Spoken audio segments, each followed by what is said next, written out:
Hello everyone, and welcome back to another episode of Dr. Sakura's Case Files. Today, we'll be examining 3 seriously ill brain damage patients. I'll be giving you my assessment and diagnosis of these fallen heroes, so that you may learn how their brain damage works, and maybe even avoid catching brain damage yourselves. The first patient we'll be examining today is Robin. As you can see, this is what happens when hand cancer is not properly treated in time. The cancer goes to his head and gives him brain damage, causing his face to resemble that of an alien.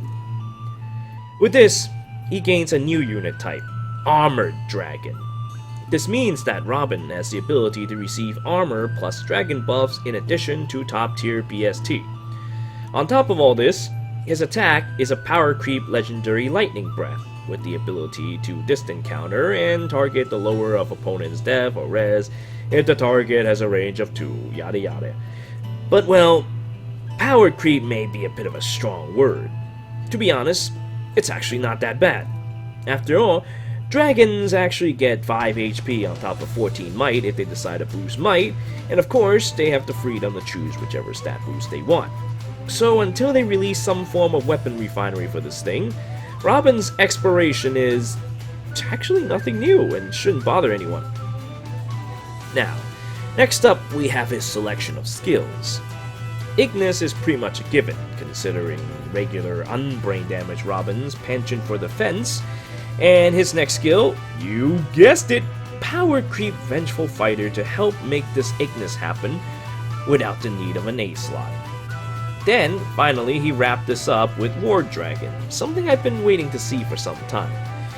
As I'm sure some of you are aware, dragons are usually more enemy phase units than they are player phase units. An array of dragons with steady breath and lightning breath, with Ward Dragon is a horrifying sight to see, and is even more broken than my armor emblem nonsense back when the game first started, which is still very relevant today. Now, how does he weigh as a unit, in my most humble opinion? Not very good. See, the problem with Robin begins with his unit type. Being both armor and dragon opens you up to 2 dangerous weaknesses. As lately, intelligence systems has been showing a little too much favor to armored units, you will undoubtedly start to run into more and more units carrying can openers. Meanwhile, the recent Xian upgrade did these units a huge favor and made all of them very relevant. As if to add insult to injury, Robin is green. That means that he will be completely pulverized by Xian users and Al-Qaeda, all the while too fat and slow to avoid getting outmaneuvered unless he has the aid of armored boost or armored boots. That said, anyone who says that he power creeps Mirth has brain damage and should come to see me for help immediately. Because at the very least, Dragon Nino has utility on her side with those weaknesses. Guidance and flyer mobility are very handy on the battlefield as a whole. Well, what does Robin bring exactly? He can, be on a team with armor units, or you can be on a team with dragon units? These days, green is a very highly contested colors for these unit types. For armor, you have the classic Hector, Sheena, Blanino, Brain Damage Crom, and Evil Lissa. While dragon, you have Ultra Fae and Dragon Nino.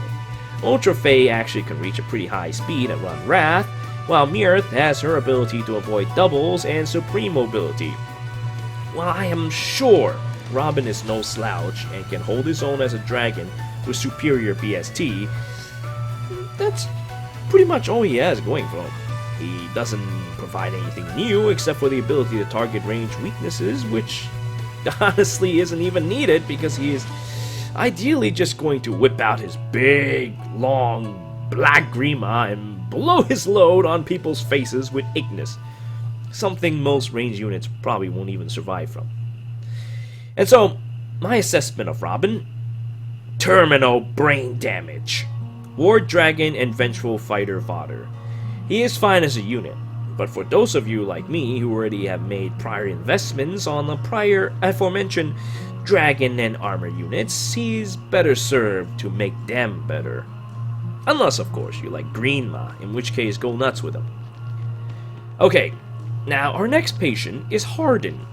I can tell you straight away, he is also terminally ill because he thinks that he is the Dark Emperor.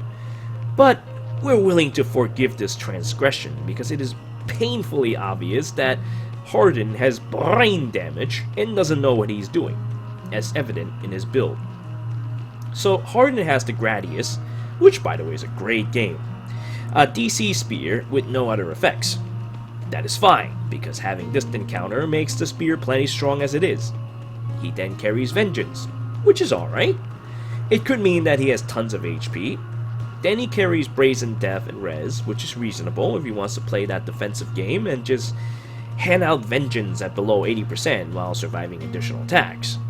But then you see Bold Fighter on him, and it makes you wonder, just like, what exactly is Harden trying to do?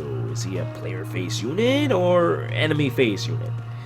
Vengeance as it is has always been a bit of a poor skill due to not being scaled very well compared to the other damaging skills unless you have tons of HP or is really hurt. I mean, it could really stand for an upgrade.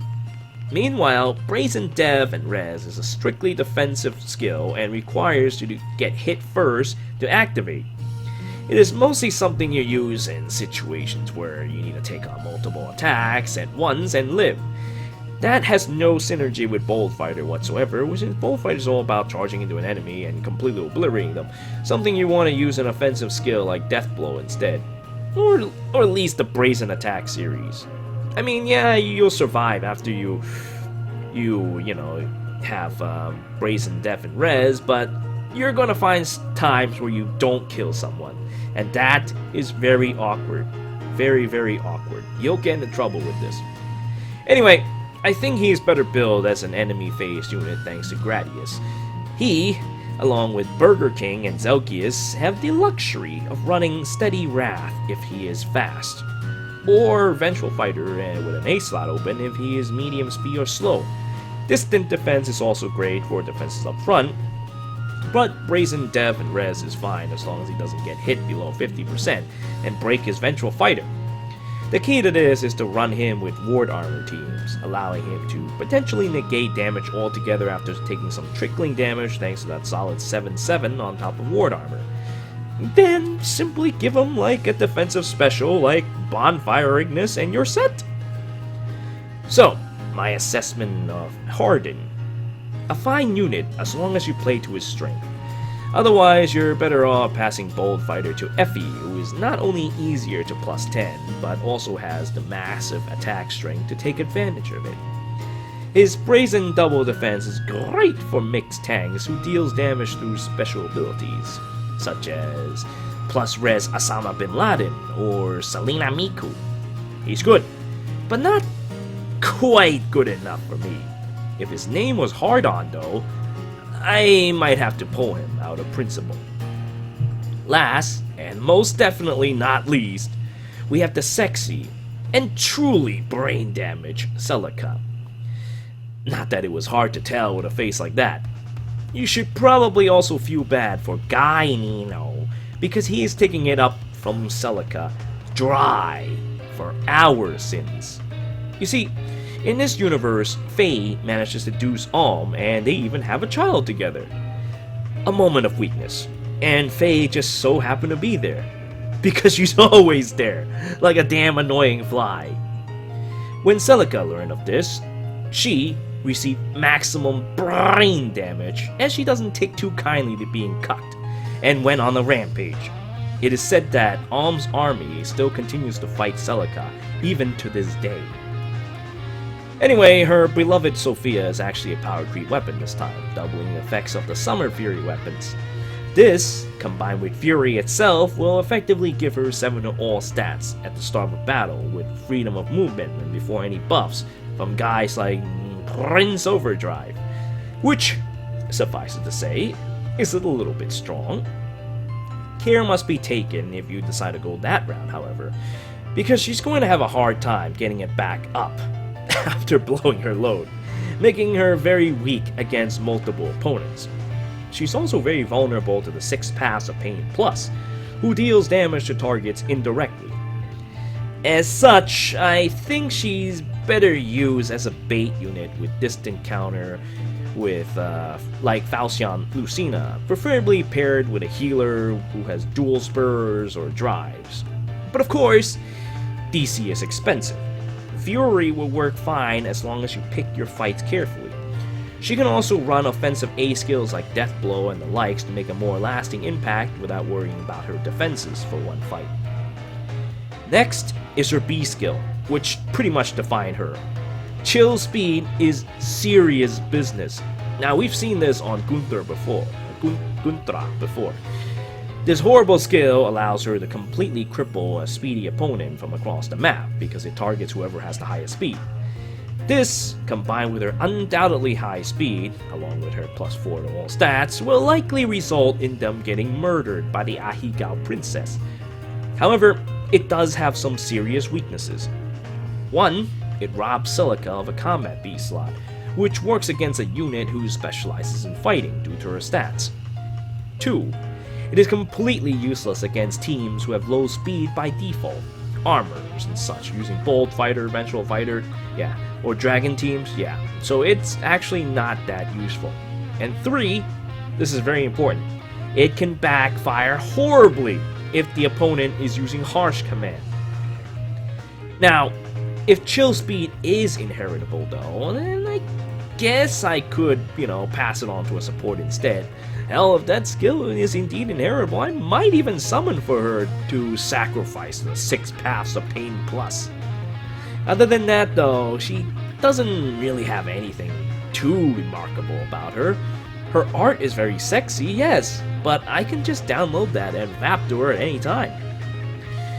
Well, that's pretty much it for my report. Now, all these units are great, don't get me wrong. Well, but with the exception of maybe Celica, they don't really bring anything new to the table that make me want to summon for them. Anyway, I thank you all for watching this brain damage video. Until next time.